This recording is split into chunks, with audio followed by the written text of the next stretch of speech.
Hello दोस्तों, आइए आज पढ़ते हैं विषाणुओं के बारे में। किसके बारे में? विषाणुओं के बारे में। तो विषाणु यानी विषधन अणु, ऐसा अणु जो विष से भरा है वो क्या है? विषाणु है। और ये हमेशा नुकसान ही पहुंचाते हैं। विषाणु को हम इंग्लिश में वायरस कहते हैं। क्या कहते हैं? वायरस कहते हैं। और इसके अध्ययन को हम वायरोलॉजी कहते हैं। और वायरोलॉजी के जनक कौन है? दामित्री इवानोव्स्की, जो रूस के हैं। दामित्री इवानोव्स्की जो कहाँ के हैं? रूस के हैं। क्यों? क्योंकि इन्होंने ही किन्होंने दामित्री इवानोव्स्की ने ही तंबाकू के पत्ते पर 1892 में विषाणु की खोज की थी। इसलिए वायरोलॉजी के जनक किसको माना जाता है? दामित्री इवानोव्स्की को। ठीक है। अब जिस विषाणु की खोज की थी उस विषाणु का नाम टीएमवी रखा गया। टीएमवी बोले तो टोबैको मोजेक वायरस। आइए आगे पढ़ते हैं। जो विषाणु होते हैं ये परजीवी होते हैं, वह अकोशिकीय होते हैं। परजीवी बोले तो पैरासाइट्स, अकोशिकीय बोले तो नॉन सेलुलर। यानी परजीवी और क्या क्या होते हैं? अकोशिकीय होते हैं। एक वायरस यानी न्यूक्लियो प्रोटीन के बने होते हैं। वायरस सजीव और निर्जीव के बीच की कड़ी होते हैं। वायरस श्वसन व उत्सर्जन नहीं करते। वायरस को क्रिस्टल के रूप में सबसे पहले W.M. स्टैनले ने पृथक किया था। वायरस को क्रिस्टल के रूप में सबसे पहले किसने पृथक किया था? तो W.M. स्टैनले ने पृथक किया था। आगे, वायरस की रचना में प्रोटीन के आवरण से घिरा न्यूक्लिक अम्ल होता है। इस प्रोटीन कण को हम विरियान कहते हैं। इस प्रोटीन कण को हम क्या बोलते हैं? विरियान कहते हैं। आगे, विषाणुओं में कोशिकांग नहीं होता है। और जब कोशिकांग नहीं होगा यानी कोई कोशिकांग नहीं होगा तो ये प्रोटीन का संश्लेषण नहीं करेंगे। जब प्रोटीन का संश्लेषण नहीं करेंगे तो ये कैसे अपना जीवन यापन करेंगे? तो परजीवी होकर या फिर ये रोग उत्पन्न कर। ठीक है। तो रोग उत्पन्न करेंगे तो कैसे? तो जो विषाणु होते हैं पादप में रोग उत्पन्न करेंगे, जंतुओं में रोग उत्पन्न करेंगे, बैक्टीरियोफेज भी के रूप में भी होंगे। तो जो विषाणु पादप में रोग उत्पन्न करेगा उसे हम पादप विषाणु कहेंगे। और इसमें क्या होगा?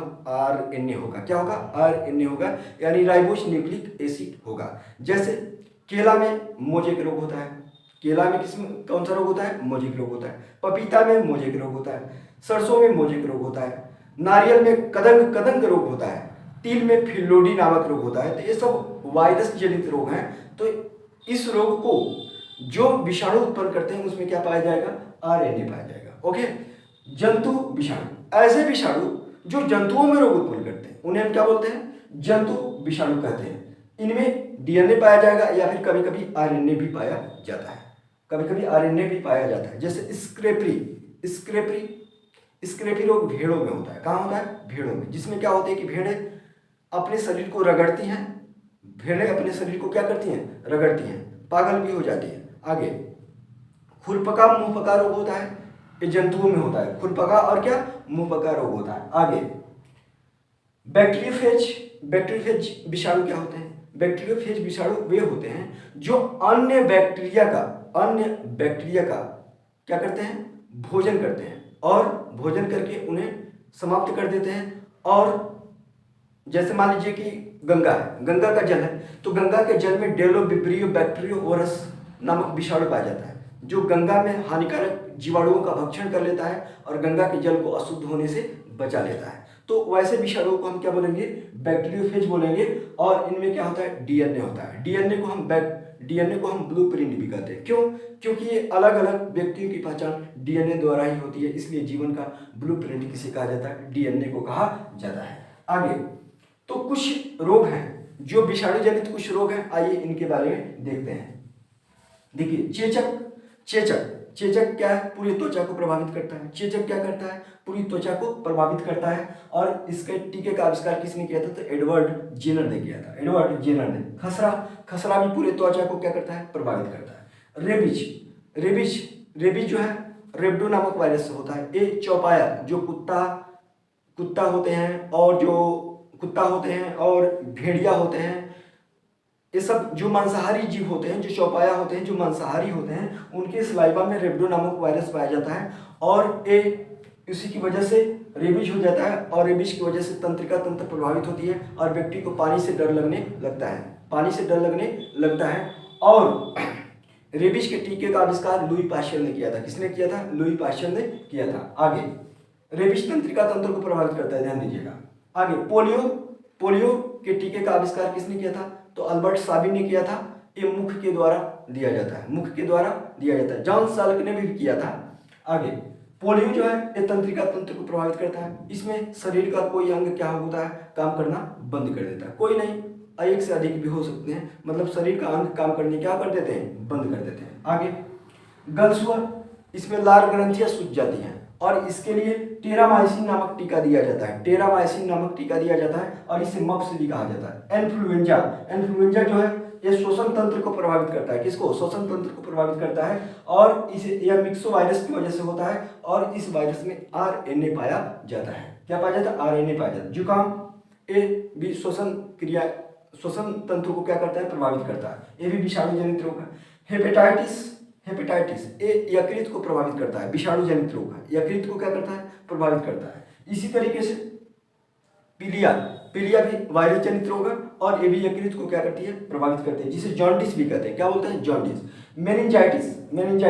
मेनिंजेस नामक एक झिल्ली होती है, मेम्ब्रेन होती है, मस्तिष्क में होती है और जिसे हम मेनिंजेस कहते हैं। उसमें जब जीवाणु और विषाणु का संक्रमण हो जाता है तो उसी को हम मेनिंजाइटिस बोलते हैं और यह मस्तिष्क से संबंधित है। किससे, मस्तिष्क से संबंधित है। आगे bird flu H5N1, bird flu बोले तो H5N1 ये मुर्गी वगैरह में होता है। रानीखेत भी मुर्गी में होती है, रानीखेत बीमारी भी मुर्गियों में होती है, H5N1। अब देखिएगा 70 डिग्री सेल्सियस पर जब पकाकर खाया जाएगा किसी भोजन को तो बर्ड फ्लू क्या हो जाता है, नष्ट हो जाता है। स्वाइन फ्लू ये सुअर आदि वगैरह से फैलता है। H1N1 विषाणु का नाम है। निपा वायरस वर्तमान में केरल में चर्चा में है, और सुअरों और फल खाने वाले चमगादड़ों के लार्वा और यूरिन में पाए जाते हैं ये विषाणु और उनके द्वारा मनुष्य तक पहुंचते हैं। कौन, निपा वायरस। आगे बढ़ते हैं। जापानी इंसेफ्लाइटिस ये अरबो वायरस की वजह से होता है। एक मच्छर होते हैं, जो होते हैं ये सुअर आदि के शरीर पर पाए जाते हैं और ये उन्हीं के द्वारा इंसानों तक पहुंचते हैं और गोरखपुर के तराई क्षेत्रों में ये मच्छर पनपते हैं, इसलिए जापानी इंसेफ्लाइटिस आया था। और गैम्बुसिया नामक मछली मंगाई गई थी जो मच्छर के लार्वा को क्या करती है, खा जाती है। गैम्बुसिया नामक मछली जिसको मच्छर भी कहा जाता है। तो जापानी इंसेफ्लाइटिस ये भी क्या है, एक विषाणु जनित रोग है। आगे चिकनगुनिया, डेंगू ये दोनों एडिस एजिप्टी नामक मच्छर की वजह से होते हैं और इस मच्छर को टाइगर मच्छर भी कहा जाता है। ये दिन में काटते हैं। डेंगू जो है जब दिन में मच्छर काटेगा तो ये सब बुखार वगैरह सब होने लगता है, हड्डी तोड़ बुखार वगैरह भी इसे कहते हैं। आइए एड्स का पूरा नाम जो होता है एक्वायर्ड इम्यूनोडेफिशिएंसी सिंड्रोम होता है और यह HIV की वजह से होता है। किसकी वजह से होता है, HIV की वजह से होता है और इसे ह्यूमन इम्यूनोडेफिशिएंसी वायरस बोलते हैं।